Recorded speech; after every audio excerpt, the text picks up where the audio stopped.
Hello everyone and welcome to another episode of Scraps and Locos of Britain. Each week we'll take a look at a class of locomotives that didn't make it into preservation. All of these classes will be standard gauge and owned by either a pre-grouping railway company, one of the big four railway companies, and or British Railways. While some classes will get a new build number, most of these classes will be scrapped and likely remain scrapped. Here we go. Our next episode is on the Great Western Railway 850 class. In 1854, the Great Western Railway had absorbed the Shrewsbury and Birmingham Railway.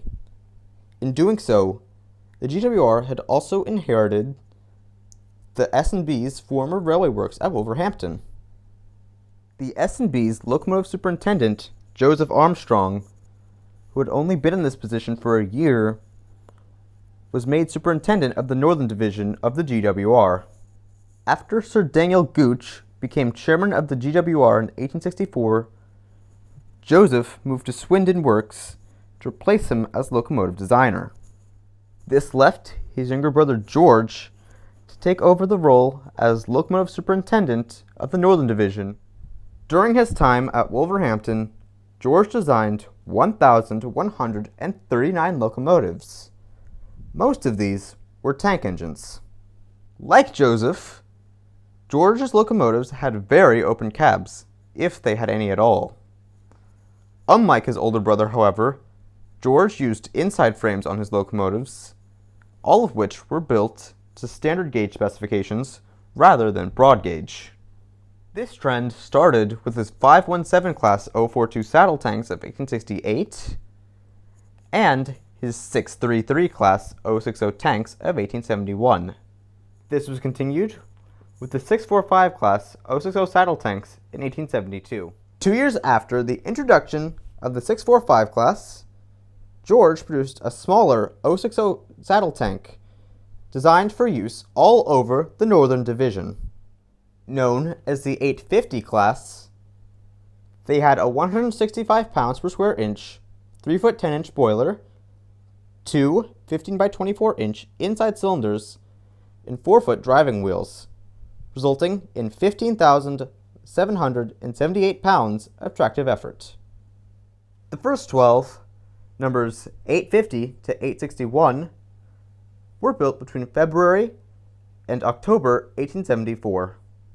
The next 12, numbers 862 to 873, were built between October 1874 and May 1875. Then, between June 1875 and February 1876, Wolverhampton turned out another 12, numbers 987 to 998. All of these locomotives had their domes on top of the firebox and no cabs. Instead, they had a spectacle plate, which meant that crews had to use a storm sheet whenever the weather turned against them. The dome was later relocated so that it sat atop the middle of the boiler. Two more locomotives, numbers 93 and 94, were rebuilt broad gauge locomotives designed by Gooch and built in 1860.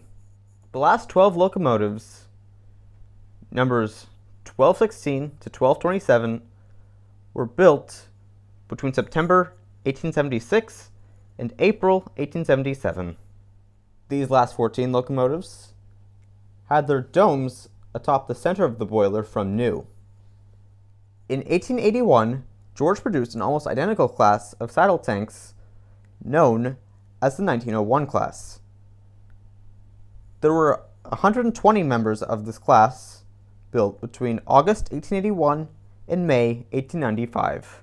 During the 1880s and 1890s, the 850s were rebuilt with new boilers to match the 1901s. From then on, both classes were collectively classified as either the 850 class or the 1901s, with the former name being more common. Around this time, both classes received larger tires, increasing the driving wheel size by 1.5 inches. The cylinder size was also increased by 1 inch.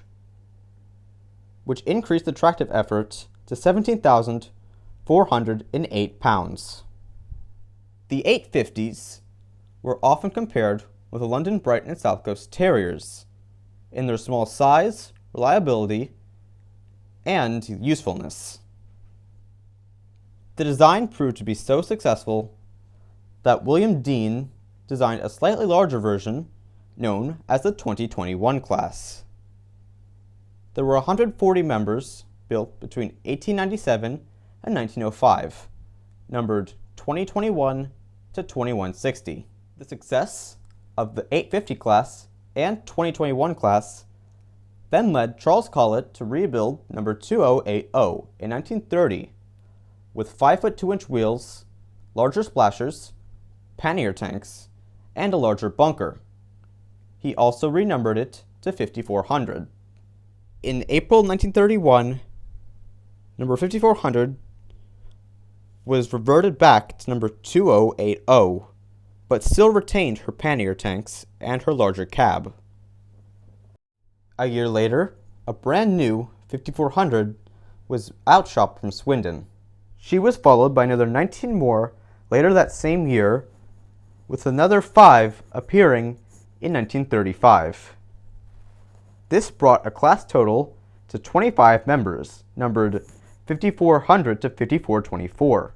Like with many older designs, the 5400s were fitted with a special kind of equipment to allow them to work auto trains. The auto train was a special branch line train that consisted of a tank engine and 1 or 2 coaches. Through a series of special linkages, the coach or coaches drove the locomotive remotely without it ever needing to run around its train. Anyway, the success of the 5400s led to the 6400s, which had 4-foot 7.5-inch driving wheels compared to the 5400s. The same diameter driving wheels were used on their older siblings, the 5700 class panniers, and the previously mentioned 645 class. There were 40 members of this class built between 1932 and 1936, numbered 6400 to 6439. Like the 5400s, these were designed for auto trains.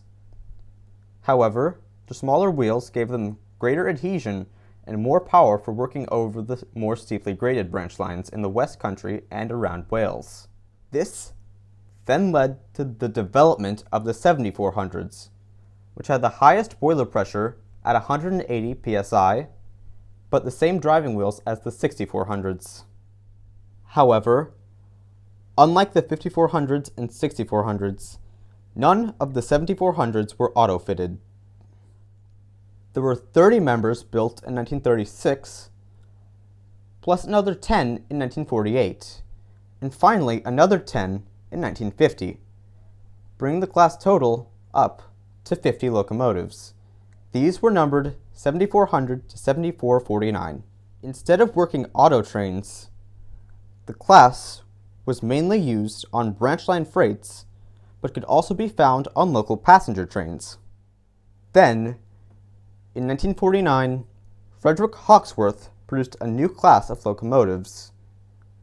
This was an almost direct successor to the 850s and 2021s.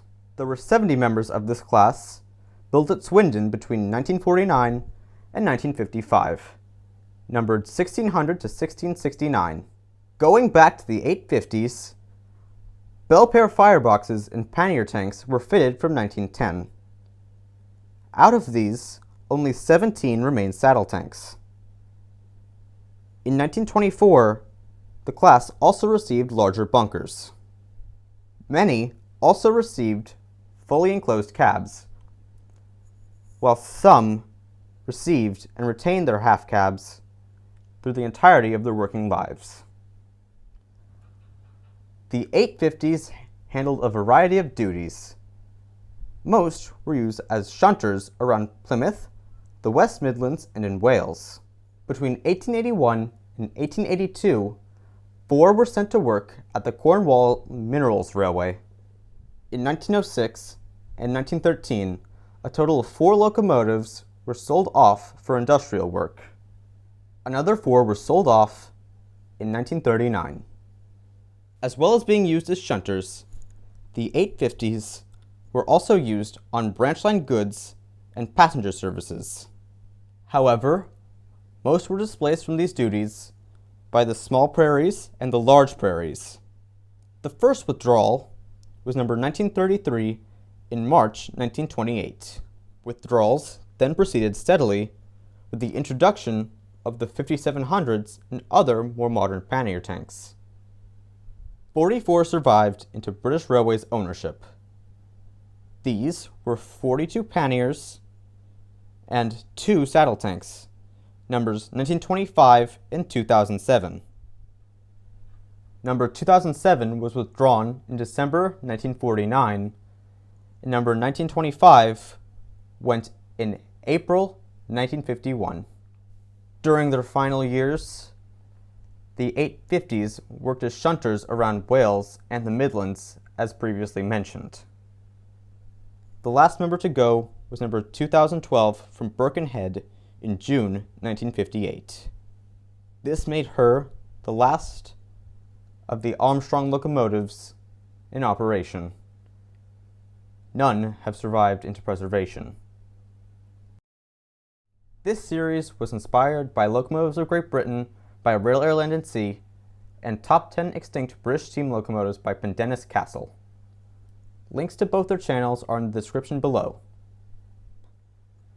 As always, if you have any extinct British steam locomotives you would like me to cover, let me know in the comments below. If you like this video and would like to see more content like this, feel free to like and subscribe. Next week, I will cover the London and North Western Railway George V 440s. Take care everyone. Goodbye for now.